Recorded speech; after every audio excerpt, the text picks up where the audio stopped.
Dark Discoveries is a podcast that dives deep into the darkest corners of history, mystery, and the downright bizarre.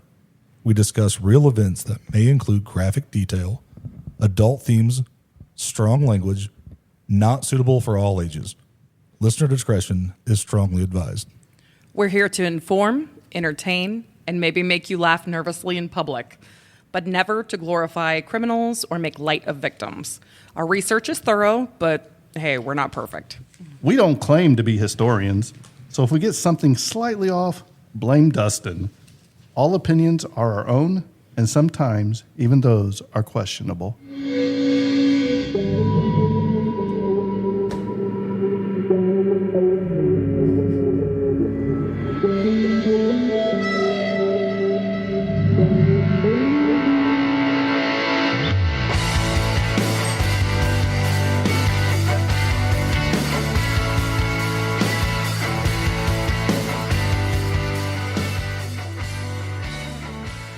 Welcome back to Dark Discoveries. I'm your host, Dustin.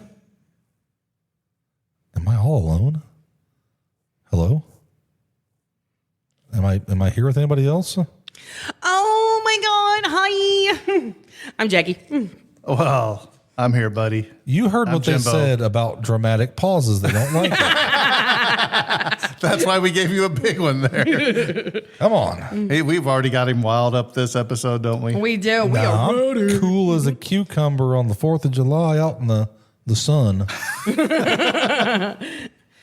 Better forgot than to a raisin in the sun. we forgot to turn on the air conditioning in between episodes and turn it off after. Oh, I'm so sorry. Dustin's melting. I'm perspiring here. So tonight I'm going to talk about the curse, or maybe lack thereof, the curse of the Kennedy family.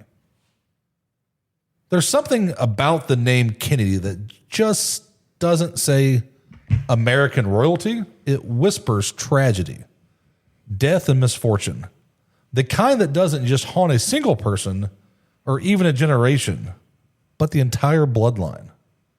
A powerful family who seemed destined for greatness, only to be stalked by the misfortune at basically every turn. Is it coincidence? Is it karma? Is it a conspiracy?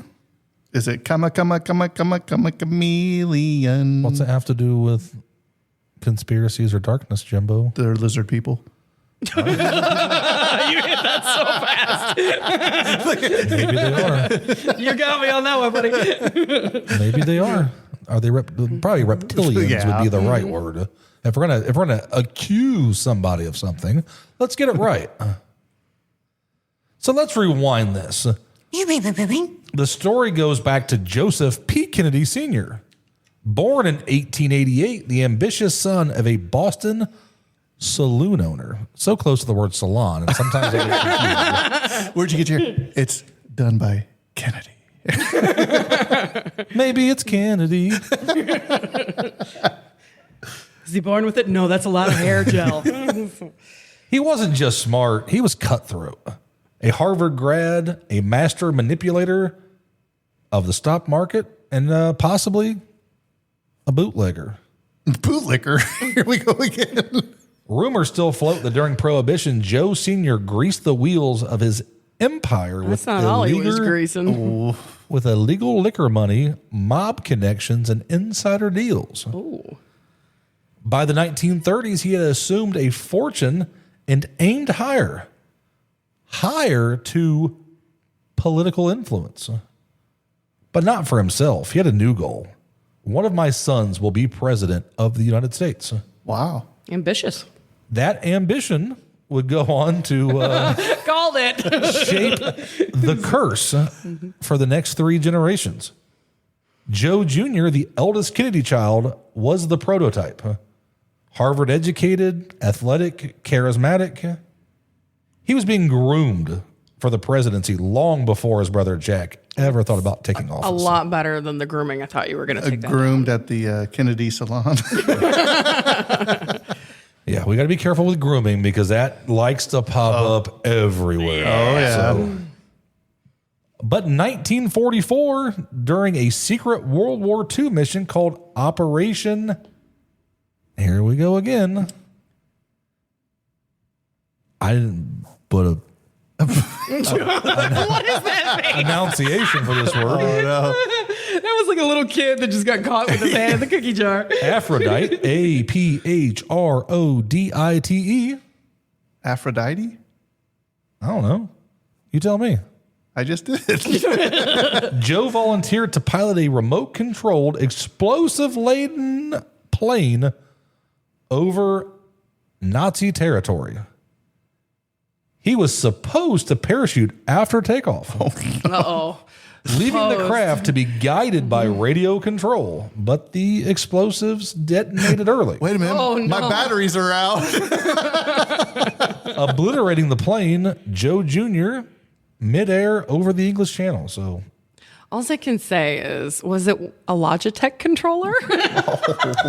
that's only for going down in the ocean. Oh, okay. Well, he did go down the English Channel, so there is a connection. He was 29 years old, and just like that, the Kennedy legacy shifted to his younger brother. So at least there was plan B in that Catholic family. Slow burn on that. Took me a minute, but I got it. Okay. Next, we have Rosemary Kennedy, the third child of the great, well, we're kind of jumping around, I guess, but it's okay.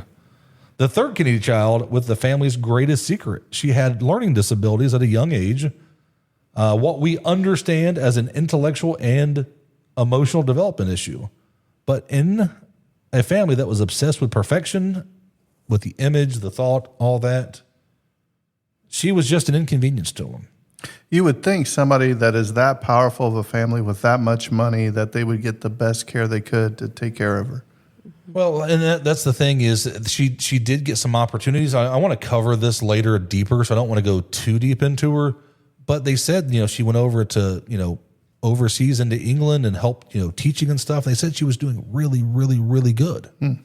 So it's just, this is what really pisses me off about the Kennedy family. Yeah. This is where I say Joe was a piece of shit. This is where he was a piece of shit, is this whole situation. And it's just, it's really disheartening that as a parent, they would do what happened here. So in 1941, when she was 23, her father had her undergo a prefrontal lobotomy. The horrifying procedure at the time, it's horrifying now too. I told me I have to go in for lobotomy. I'm not going to be. Is that where they take the thing and go right through the corner of your eye and scramble your noggin? Canal. Yeah. They drilled into her skull, severed neural connections with a spatula. I don't know. And destroyed much of her motor and cognitive skills. Like I said, she was doing good. I don't know. Like I said, are you just that rich and greedy that you think that you can make it better, make it go away? I don't really know the thinking behind this. Well, a lot of families were ashamed of any differences for a long time. And it was kind of more of a way to think they thought they were easing their suffering as opposed to the other. Well, not only that, but they actually thought that would cure them. Yes. So it could be just stupid ignorance, but if there was a chance they could cure their daughter so they could give her everything they wanted her to have in life, then they're going to take that opportunity. I get trying to do that, but it just doesn't. Looking back now for what we know, and Well, a lot of stuff that happened back then, you look back on and it wasn't right. oh hell no. A once lively young woman was left unable to speak clearly or walk unassisted. She was institutionalized for the rest of her life, and the public didn't even know she existed until the 1960s. That darkness, literally silencing your own daughter, some say that's where the curse really began. I don't think it's curse. I just think they were bad people. It's just, you have somebody, and as far as I know, it was like until the campaign time that I don't think any of her brothers came and seen her because he was in a place in Wisconsin for a long time. It's just, it's sad. Like, you just, okay, well, we kind of screwed up. And Joe did this behind everybody's back. Oh, that's even worse. It wasn't like they talked about it. It was like as a family, like, husband and wife, like, we're going to see if this works. He just went and did it. and then just shoved it away somewhere across the country to forget about. Kathleen Kick Kennedy, the fourth child, was different from the rest. She was a rebel, a socialite. She defied her family by marrying outside of their Catholic faith. An English aristocrat named Billy Cavendish is how I'm going to pronounce his name. 4 months, and they were married. William was fatally shot by a German sniper while leading his company near Belgium. So I don't really know if that's going to be a curse. You're in war, things happen. Thank you for your service. That's what we're going to say there. Yeah. Yeah, like I said, not necessarily a curse. It's just that's unfortunately a casualty of war, and that's what happens. I mean, it's sad. It's not fun. A lot of people are affected every day, and to have a great country like we have, through better or worse, we've got soldiers who selflessly put themselves in harm's way, and definitely we can't say thank you enough to those people, because we'd be speaking Russian or something by now if that wasn't the case. Maybe Japanese, Maybe I don't know. German. Hitler, he Funny mustache double-crossed. guy. No. He double-crossed too many people. Yeah. Oh, hey, Stalin, you want to be my buddy? Mussolini. I'm just going to cross my fingers and put it behind my back, and you're really my enemy. Like I said, you're going to fight two wars at the same time? You really think the two fronts is going to win? Insanity. So. Insanity. Well, that was also some drugs, I think, which we will cover at some point. Then in 1948, Kathleen boarded a small plane with her new boyfriend, the 8th Earl Fitzwilliam. They were headed to the French Riviera when the plane crashed in a storm. She was just 28 years old. Her father, Joe Sr., didn't attend her funeral. By then, the family was accustomed to bearing its brightest lights. Who cares if you had a disagreement? You lost a kid and you're not going to go to the funeral? That's pretty crappy again, Joe. Strike number 2. August 23rd, 1956. JFK had a daughter, Arabella, I think is how you would say her name. She died at birth. Now we can kind of talk about the new crown jewel, the plan B for the Kennedy family. John F. Kennedy, a World War II naval hero, author, profiles in courage, was elected 35th President of the United States in 1960 at just 43 years old. August 9th, 1963, Patrick Beaurevere Kennedy, son of John F. Kennedy, died of infant respiratory distress syndrome 2 days after his premature birth on August 7th at Otis Air Force Base. So shortly after being elected. That's tomorrow. Tomorrow when we're recording. Not when this releases. I know. August 7th. So, I mean, just a few days after. I mean, it's bad timing. Things happen. But the Kennedy administration was a beacon of hope. They called it Camelot. Jackie Kennedy even pushed that comparison at a young king, a new era, but it didn't last. November 22nd, 1963, Dealey Plaza, Dallas, Texas. JFK was assassinated while riding in an open-top limo. There's a reason the Pope has a Pope mobile with bulletproof glass around him. Da-na-na-na-na. He would be shot in the head in front of his wife and the nation. Lee Harvey Oswald was arrested and then murdered live on TV by Jack Ruby. We're going to have to cover that at some point because there's a lot of stuff that just doesn't add up in that whole situation. Who had the most to gain? The magic bullet. Who had the most to gain by killing the president? Lyndon Johnson. There's a few people. Did he piss off the mafia? Did he piss off the mob? Politics. Was it was it LBJ? He had a lot to gain. I think it was time travel. Well, I think it was Bigfoot. That too. MKO. There's some, there's a lot in this one done. And just like that, the greatest conspiracy theory on the history of the world was born. Was it a CIA? Was it a mob hit? Time travel. Anti-Castro Cubans, the military-industrial complex. To this day, more than 60% of Americans believe it was a cover-up. Well, they just came out and said we had some files released, if you do remember. Who has time to read through all those files with stuff still redacted? Jackie. Yeah, I read a lot of that. Mm-hmm. As a matter of fact, most of my notes are all redacted. Exactly. If I was the guy in charge of releasing those, you know what I'd do? I'd get that invisible ink. When it goes to the thing, Disappearing ink. Ta-da! After his death, his younger brother, Robert F. Kennedy, stepped into the political void that was left. As Attorney General, he took on the mafia, And Hoff, as we learned. the CIA, and segregationists. He was a beacon for civil rights and social reform. In 1968, he was poised to win the Democratic nomination for president. But then, after delivering his victory speech in California, he was shot by Sirhan Sirhan. Was that really his name? Yeah. Wow, his parents really did not have any imagination. Nope. A young man angry about RFK's pro-Israel stance. Johnson. Boring. And there was some MK Ultra mind control stuff kind of going on with all this, so let's just remember that. So his 11 children became the next generation of the Kennedy tragedy. The curse didn't end with the brothers. It morphed.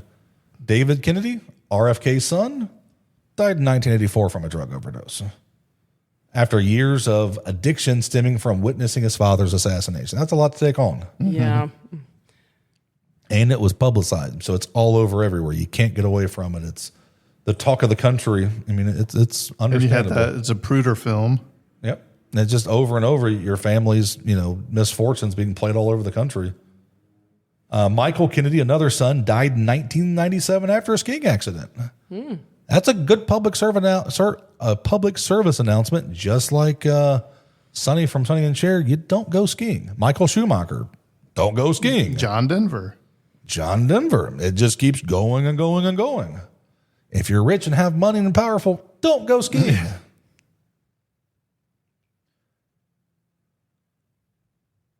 If you're like me and overweight, don't go. Mary Richardson Kennedy, RFK Jr.'s wife, died by suicide in 2012 after a bitter divorce. And then came the next heartbreak. Shawn Michaels. Not the heartbreak kid, just heartbreak. John F. Kennedy Jr., handsome, charismatic, editor of George Magazine, and arguably the most beloved Kennedy since his father. He was rumored to be considered for a political run. Maybe a senator, maybe more. But July of 1999, JFK Jr. and his wife, Carolyn, and her sister boarded a small plane bound for Martha's Vineyard. I remember that. Never arrived. Yep. The plane went down in the Atlantic. It took 5 days to find the wreckage. Yep. The official cause was pilot error due to low visibility. But like his father, people whispered, was it really an accident? Some say JFK Jr. had inside knowledge about his father's assassination. Others say he was just about to re-enter politics, threatening powerful interests. And just like that, another Kennedy was gone. September 16th, 2011. Kara Kennedy, daughter of Ted Kennedy, died from a heart attack while exercising in a Washington, D.C. health club. And don't exercise, right? That's Willie Nelson's still alive. And Richard Simmons died. What's that tell you? May 16th, 2012, Mary Richardson Kennedy, wife of RFK, died by suicide on the grounds of her home in Bedford, New York. August 1st, 2019. I don't know how to say this name. Saoirise. Kennedy Hill, granddaughter of RFK, died of an accidental drug overdose at the Kennedy compound in Massachusetts. April 2nd, 2020. Maeve Kennedy McKean, I'm guessing again, granddaughter of RFK, disappeared with her 8-year-old son Gideon during a short canoe trip in the Chesapeake Bay. Their bodies were recovered in the bay later that week. Autopsy revealed both of them have drowned in the turbulent, chilly waters. Chesapeake Bay is very cold. So some other mishaps for the family on June 19th, 1964. U.S. Senator Ted Kennedy survived a plane crash that killed one of his aides as well as the pilot. The plane was on its way to the Democratic State Convention in Springfield. The plane crashed in an apple orchard near Southampton, Massachusetts. The senator was pulled from the wreckage by a passenger and fellow senator, Birch Bayh. Kennedy spent 5 months in the hospital recovering from his broken back, punctured lung, broken ribs, internal bleeding. Not too bad for a plane crash. You survived. Following the crash, Robert F. Kennedy remarked to aide Ed Guntman, somebody up there doesn't like us. So now, now we're kind of getting into, other things affecting people there. around the Kennedy family. July 18th, 1969, Ted Kennedy accidentally drove his car off a bridge. Remember that too? Into, I don't even want to say this word again. I didn't put spell check to break it down again. The Chappaquiddick, that's what we're going to call it, island in Massachusetts, resulting in the drowning death of 28-year-old Mary Jo Kopashny. That's what we're going to go with. You don't come here for pronunciation. And is that the one where he escaped and swam back to shore or something and left her to drown? In his televised statement, a week later, Ted said that night of the incident, he wondered whether some awful curse did actually hang around all the Kennedys. Ted did not report the incident to the police until the next morning. He would plead guilty to the charge of leaving the scene of an accident. You left somebody in there, but yet you kind of just, another kind of piece of shit move. You don't care about the person that died. You care about your reputation more, getting in trouble. And they just slap them on the wrist. That's what power does. That's what money does. August 13th, 1973, Joseph P. Kennedy II was the driver of a Jeep in Nantucket, Massachusetts, that crashed and left his passenger, Pam Kelly, paralyzed. Fellow passenger and brother David A. Kennedy was also injured. Just seems like another case of bad decision making. Probably not a curse because I don't believe in nothing. Just bad people kind of getting what they put out to the world. Not all of them are bad, but they're just stupid choices. November 17th, 1973, Edward M. Kennedy Jr. at age 12 had his right leg surgically amputated as a result of bone cancer. He underwent an experimental 2-year drug to cure the cancer.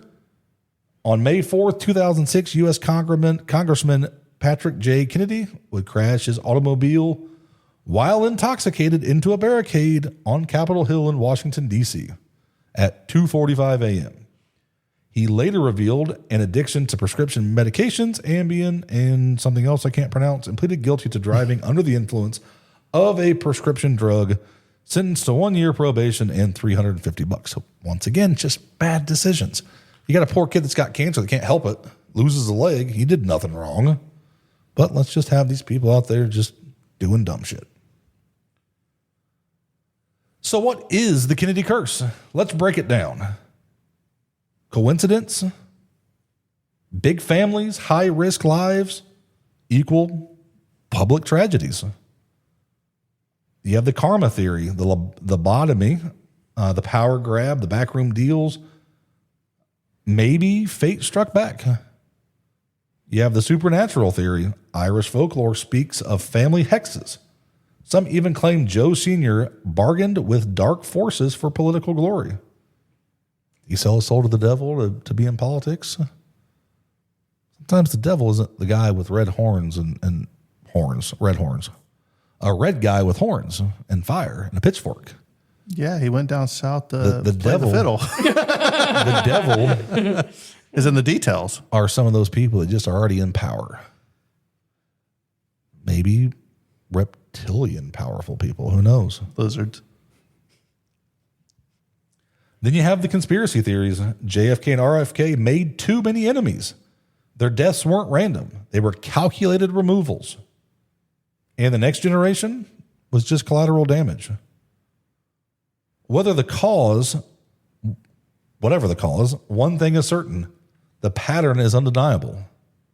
Despite it all, the Kennedy name still lingers in American politics. Robert F. Kennedy Jr., a controversial figure in his own right, ran for president. Joe Kennedy III, former congressman, still carries the torch. But with each new generation comes uneasy questions. Who's going to be next? Some families build legacies. Some are remembered for greatness. But the Kennedys, they're kind of remembered for both. And we remember the shadow that follows them. So what do you guys think? Is it a curse, a conspiracy? Or is it just a side effect of standing too close to power? Ultimately, it's the listener's decision to decide. We can talk about it all day. Is it this? Is it that? I just think it's somebody that's a family that's made a lot of bad decisions, and and they're so you're in the limelight. scrutinized. That's just that it's like the Rockefellers. They are just everywhere in power. Everyone sees them, everything they do. And when you're under that much, of a microscope, then it does seem like a curse, because it's just like, oh man, everything terrible has happened to them, their children, their families, they're this, they're that. At the end of the day, if we were in those same positions and if we were in those same predicaments with, the media up your bum, I'm sure it would look like a curse for anybody.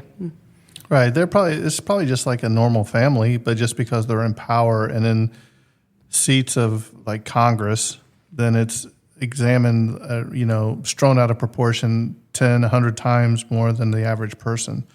So when that happens, of course, more social media is going to get it, the news are going to get it, and it's all tied to their name. Yeah. That's all it is the power of their name. Yep. It's, like I said, it's one of those things that's just going to keep living on, because we're going to talk about it. We're going to keep talking about it. We're going to dive into different aspects of it. Everybody's going to, top into that. And I'm sure this isn't the bandwagon. last time you've heard the name Kennedy on this podcast either. Oh, no, that's what I'm getting at. I'm alluding that it's eventually going to be, back time to talk about things and really dive into, a 10-part miniseries on now somebody's like, oh my God, I can't wait. That's a solo episode on Jackie. Thank you, Jackie. So there's one person, Sean, is going to be excited for that, and everybody else is going to be like, I can't take this idiot talking 10 hours about Kennedy. I am not the right person for anything with politics. And we didn't even talk about the UFO connection. Oh, that's a whole episode in itself, probably. Now, aliens, I am down. What if JFK was murdered because he was going to expose aliens were real and not the ones that cross over illegally? You did not. Hey, I'm not. America was founded on immigrants. Immigrants have made this country. Listen to that backpedal. What it is. Here we go. Oh, man. So there is no hate to anybody looking to just better themselves and their family and their life. So I'm just saying it's, somebody was going to be like, well, what aliens are you talking about? The green guys and the little flying saucers. The grays. My aliens are green. They better get checked out at the local immediate care. Well, they maybe ate something bad while they were down here. I don't know. Those reptilians again. Yeah, reptilian aliens. Haven't you heard of that conspiracy? Lizards. Lizard. Who's got the next topic? You want me to go? I'll go.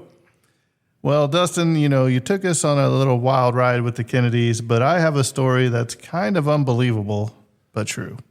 Are you sure? This is the story of Tsutomu Yamaguchi, the man who was at the epicenter of both the Hiroshima and Nagasaki atomic bombs in 1945 and survived.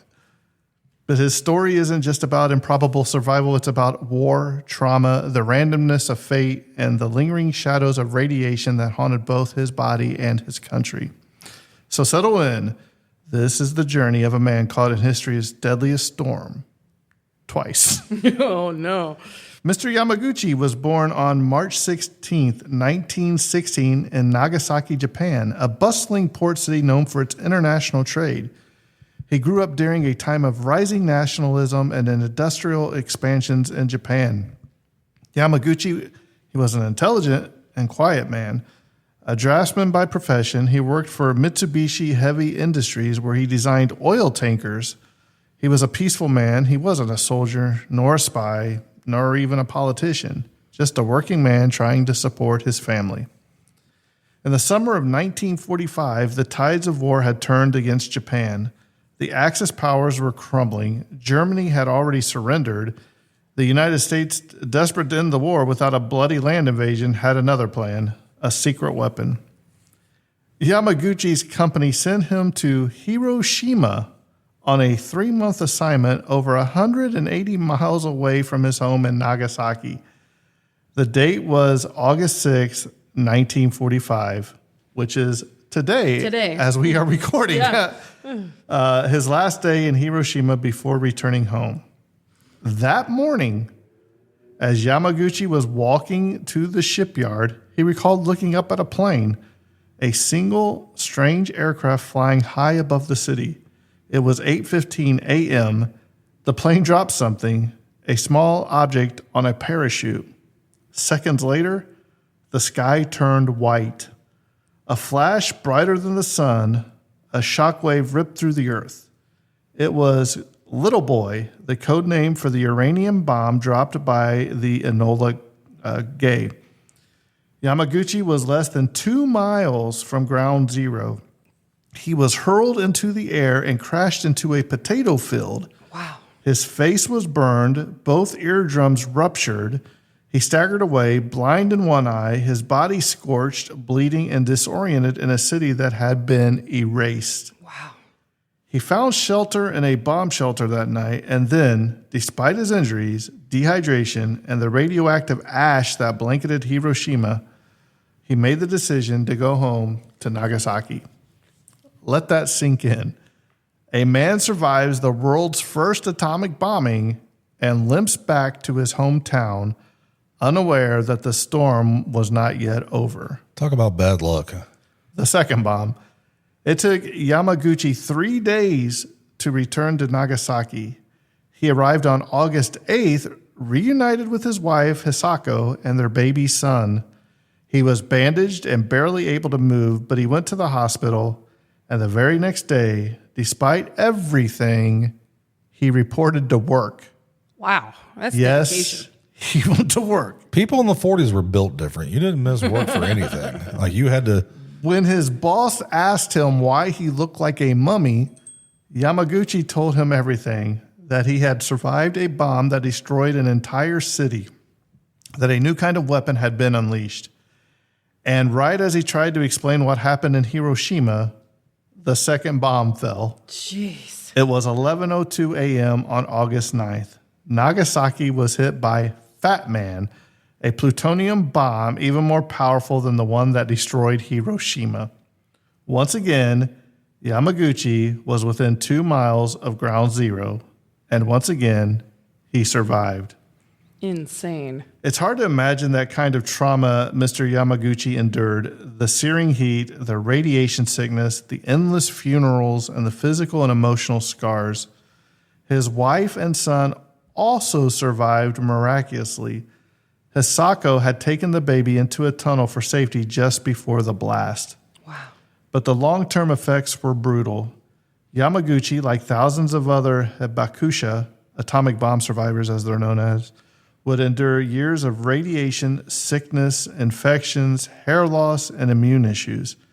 He lost hearing in one ear. His skin bore the scars of burns for the rest of his life.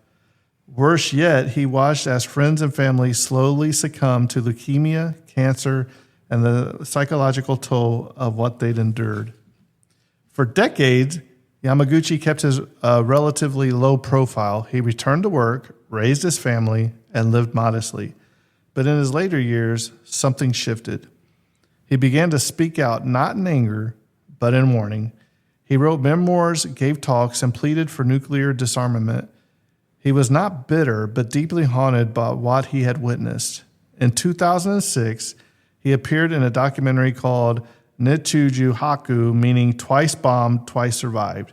He shared his memories with the world, stating, quote, "The reason that I hate the atomic bomb is because of what it does to the dignity of human beings," end quote.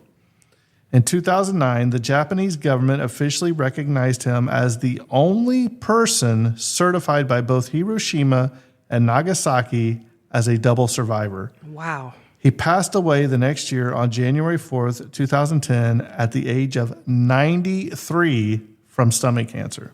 Ugh. Today, Tsutomu Yamagachi is both a symbol of unimaginable luck and of the deep scars of war. Some say his story is almost mythological, a cruel cosmic joke. Others see it as proof of human resilience, a living witness to the greatest horror mankind has ever unleashed. His legacy is not just that he lived, it's that he spoke. He told the world what it meant to live under a mushroom cloud twice, and he did so not with hatred, but with purpose, to make sure it never happens again. In one of his last interviews, he said, quote, "Having experienced the bombings twice and survived, I have an obligation to tell the truth. I can't allow the past to be forgotten," end quote. In this world of strange and dark discoveries, few are stranger or more profound than the life of Tsutomu Yamaguchi. He reminds us that survival is not just about escaping death, but living with what comes after. As we reflect on his journey, let us not only honor his endurance, but heed his warning. The past isn't just history, it's a lesson. So please, if you found this episode powerful, moving, or even haunting, please share it. Tell someone. Let's keep his story alive, because as long as we remember, the darkness doesn't win. Wow. And the fact that he lived to be 93, And die from stomach cancer. and who knows if it's related to, radiation poisoning or anything. But I mean, just think it's- about the radiation fallout from two, you know what I mean? That's just it. Two. Yeah, it's Less like I than said- 2 miles from the epicenter of where the bomb was dropped. That's unbelievable. Yeah, like I said, because I don't remember exactly which one it was, but I remember it was a young girl that was going to school and she was working somewhere and went underground. And when she went there, the city's there. And then after the bomb goes off, she comes out alive and there's nothing. Right. It's just absolutely. And there's that famous rubble. picture of the girl that when they dropped the bombs, and she's a soldier picked her up, but she's walking, like all her clothes have been seared off of her body and all that. I'm sure it's a famous picture you guys have seen. So I can't imagine surviving one, let alone two. Yeah, you live. And going back to work the very next day, forget that. Like I said, people back then were built different. I mean, they, especially when you get into, the Asian culture, there's a lot of pride and a lot that, it's not going to stop. And he's you. taking care of his family first and foremost. Yeah, and it's the pride to keep providing and keep going. And to have his son and his wife survive because she took him into that tunnel, that's just amazing too. So. Yeah, like I said, at least there was a little bit of brightness that come out of those horrible instances. Right. All right, Jackie. Well, I've got a little bit different topic tonight. So you guys talked about some pretty neat stuff. I'm going to go into a little bit of the Cold War here.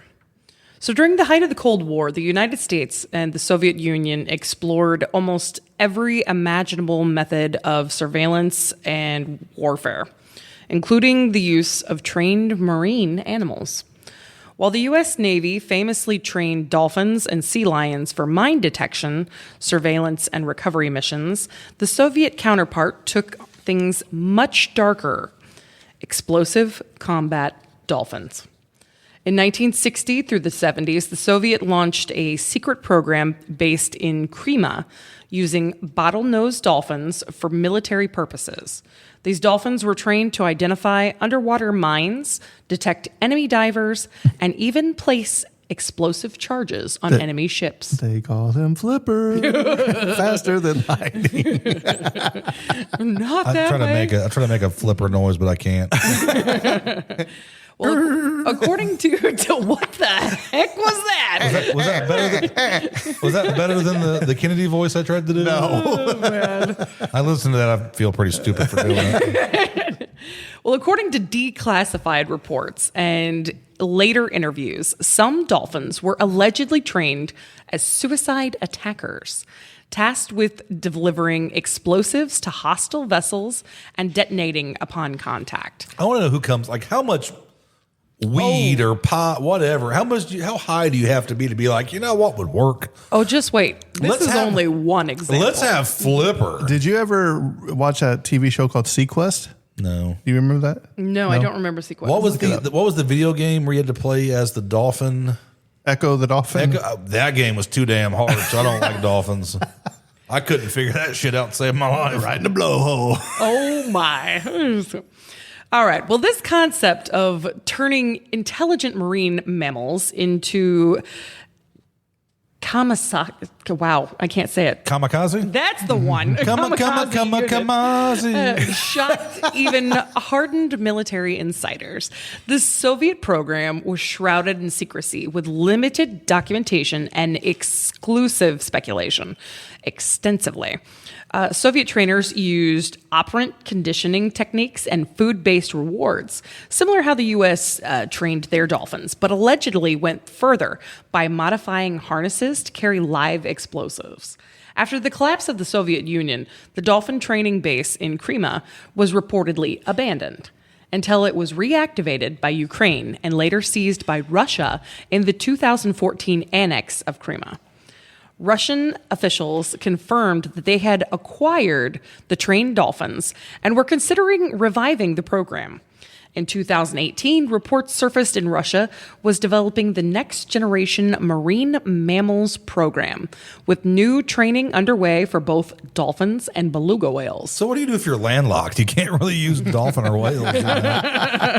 This only works if you're by the You ocean. strap a parachute to them. Well, around this time... Killer dolphins from outer space. Around this time, a mysterious... Dolphinado. Oh, my God. Okay. A mysterious beluga whale wearing a harness nicknamed Haldavamar appeared on the coast of Norway. Experts speculated that it had escaped the Russian military program. How the hell it got out, I'll never know. The harness How do you lose a beluga whale? Well, you leave it at SeaWorld and close down the park and it's still swimming there. That's how you do it. Well, the harness was custom made with labels that said equipment of St. Petersburg.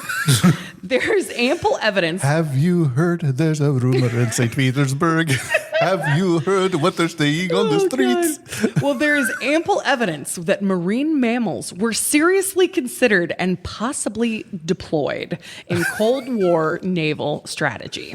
While the idea of dolphins may seem far-fetched today, it was both a time of superpowers saw in the ocean and another battlefield, ethically, controversially, military.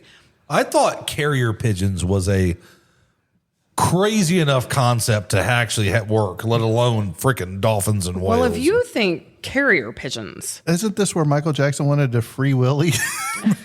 If you think carrier pigeons were weird, just wait, because the most bizarre was the British operation known as Project Blue Peacock. A plan to plant nuclear landmines in West Germany in the event of a Soviet invasion. By the way, they planned to disguise and power these weapons. This just gets strange. Hang on. All right. What do you mean gets strange? Oh, it gets real weird. Hang on. Deployed in the 1950s by the British Ministry of Defense, Blue Peacock was designed to detonate a 10-kiloton nuclear bomb under advancing Soviet troops should they cross into Western Europe.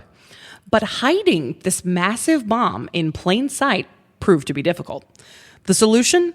Conceal it into something common, like a farm structure. One idea was to hide the bomb into a chicken coop, complete with live chickens inside. The chickens weren't just there for camouflage. They were there to generate body heat to keep the bomb's sensitive components from freezing in the cold German winters. Yes, this is real military planning. Live chickens were to keep nukes warm. But another proposed disguise, never officially deployed but seriously discussed, was even weirder yet. Disguise the nuclear mine as a cow or bury it underneath a cow carcass to make it less suspicious to passing enemies and aerial surveillance. The logic was that rural German-side countries, a dead cow or a cow-shaped object wouldn't raise alarms. The goal was stealth with livestock. Ultimately, the project was canceled in 1958, largely due to the risk of catastrophic radiation fallout and politically unstable if bombs ever detonated in Allied soil. Blue Peacock's absurdity wasn't fully declassified. I can't talk tonight. Declassified until 2004, when the UK National Archives revealed the details, including notes on the chicken-powered warming system. While the cow- Nothing says technology like keeping your nukes warm with chickens. Mrs. Peacock did it in the chicken coop in Western Soviet Union. Well, while the cow disguise remains more myth than deployment, it captures the true tone of war paranoia, with the threat of nuclear war was justified anyway, even if it meant building a bomb shelter for poultry. But perhaps the worst yet. Oh, no. Project Acoustic Kitty. An initiative by the CIA to turn living cats into covert surveillance tools. As the United States sought innovative ways to gather intelligence on Soviet operatives, someone in the Office of Technical Services proposed an idea that bordered on the absurd: strategically modifying a house cat into a living, walking audio surveillance device. The idea stemmed... I can't even get wireless mics to work with this damn thing. And they're freaking in the 40s, they're putting damn cats with recording devices. You know why they did that, right? So when they threw the cats out of the plane, they landed on their feet. A human's got 9 one more life. lives. Got 9 more after that. Humans got 1 life, cats got 9. Yes. Well, the idea stemmed from the fact that cats could move discreetly and naturally in urban environments without arousing suspicion. The plan involved a team of veterinary surgeons and audio engineers. They implanted a microphone into the cat's ear canal, a small radio transmitter at the base of the skull, and then ran an antenna wire along the cat's spine concealed within the fur of its body. Isn't that something? Okay. The tail would help with transmission, and the device was powered by a small battery that was also embedded in the cat. Millions of dollars were spent in research and development. The cat had been trained to ignore food, noises, and other distractions. No small task. It'd be funny if all they got was they're training the cat not to eat, and all you hear from the microphones the stomach rumbling of the cat. Oh, wait until you hear what happens. It just gets better as it goes. All right. Behavioral scientists work for months conditioning the cat to walk short distances and approach specific targets. The first and only field test took place outside of the Soviet embassy in Washington, D.C. The acoustic kitty was released from a van with the mission to eavesdrop on a conversation between 2 Soviet agents seated on a park bench. Within seconds of release, and before it reached its targets, the cat ran into the street, was struck and killed by a taxi. They spent millions on this project. The project was deemed a complete failure. Declassified CIA documents. Can I use my potassium on this one? It was a clusterfuck, okay? There's my first F-bomb on the show. Sorry, had to say it. Well, declassified CIA documents later stated that the environmental and security factors used in this technique in real foreign situations presented too many obstacles. In other words, cats were too unpredictable to serve really? A as wild reliable animal's too spy. predictable. Rumors about the project persisted for decades. Some conspiracy theories suggested cats survived and were later used in other operations. Others claimed multiple cats were involved. However, official documents released under the Freedom of Information Act confirmed the initial story. 1 cat, 1 mission, 1 big accident. Despite its absurdity, Project Acoustic Kitty was a serious attempt by a major intelligence agency to solve complex problems with uncontroversial means. It has since become a symbol to the Cold War's more surreal and ethical questionable experiments. Project Acoustic Kitty now exists more as legend than legacy, a cautionary tale about the limits of science, the hubris of espionage, and the unpredictable nature of feline agents. Couldn't they just call it Puss in Boots or something that had Antonio Banderas? Hello, Kitty. Oh, He's that going to spy on these Russians. that is a little bit about the Cold War espionage era. I had no idea animals were so involved in all of it. It goes to show you how much money we waste as a country. Oh, and then And that's some. just the tip of the iceberg. Have you met people that were military intelligence? No. Is those They two words are go the- together? They are, with all due respect, the people I have met that were in military intelligence, and I'm sure they're not the ones coming up with this crap, but they are the dumbest common sense people I have ever met in my life. But they're really smart. They're book smart, but common sense, what do you want to do? Well, we could put a damn microphone in a cat. That's the kind of shit they come up with. And the people, I love you guys. Like, I love all our soldiers. They're awesome. But let's, not do stupid crap all the time. Even I wouldn't say, let's put a microphone in a cat. And if I did, I'd just strap it to it. I mean, just... Give him a road headset. No, it's 1940. I mean, it'd be 1960s. It'd be this big old reel-to-reel, Can you imagine the fiber optic cable that's running down the back of him? It's probably like this big. Oh, and they said they used his fur to cover it. Yeah. It's just You could crazy. do Operation Acoustic Kitty now with all the technology. I don't think you would need to. You just need to send somebody out with a phone now. If that. So I do believe Jackie has our missing child case for this week. We Okay, sure just cut do. me off. I did. So tonight, our missing child case is Francis Vito de la Rosa Hall. Case number M128369658. He's been missing since April 1st of 2025 out of Yakima, Washington. He is 15 years old, male. If you have any information regarding Francis, please report to the Washington Police Department at 509-575-6200. We will put his information up on our social medias. Dustin, I have a question. Okay. Where can the listeners come get one of them beautiful T-shirts you're wearing tonight? With our This Dark awesome Discoveries? T-shirt. Go find my TikTok because that's the only one I really play with. Go to TikTok and even our Facebook group, Dark Discoveries Podcast on Facebook. You can find it. Go to our link tree, and it will take you right there. I'm working on it. It's still a work in progress, trying to get the layout a little bit better. But you have the beautiful shirt that I'm wearing. You've got hoodies. You've got decals. You can get desk mats and mouse pads and all kinds of cool stuff. So we're still working on it. Hopefully we're going to be adding more stuff down the road, mainly just because we want stuff. Maybe by the time they hear this episode, we might have hats and stuff. I'm looking for a good way to do it. I have a hat lead because the only ones I can find on the other website, they're crap. And I can't put out bad merchandise.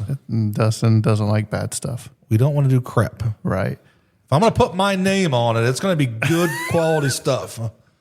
Just like my research and content. Well, you can follow us on the Dark Discoveries Discoveries Pod at gmail.com. If you have questions, comments, or suggestions, I'm sorry for dropping an F-bomb. But you can find us pretty much everywhere. Dark Discoveries Podcast or Dark Discoveries. Look for our logo. There's no imitators yet. There's going to be one. Maybe I'll have to be the one that creates. Create your own demise. I'll be our troll. But until next time. The deeper you dive, The darker it gets.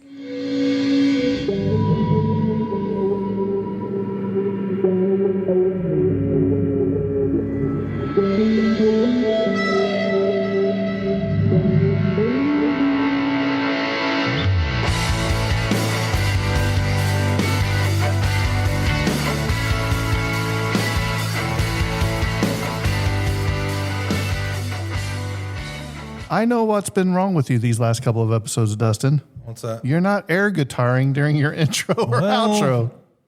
I was playing drums on one of them, and I have a torn rotator cuff, and I went to hit that cymbal with my left arm, and it hurt like hell. So I took a little bit of a break. Really? I thought it was when you fell out of the chair. Yeah.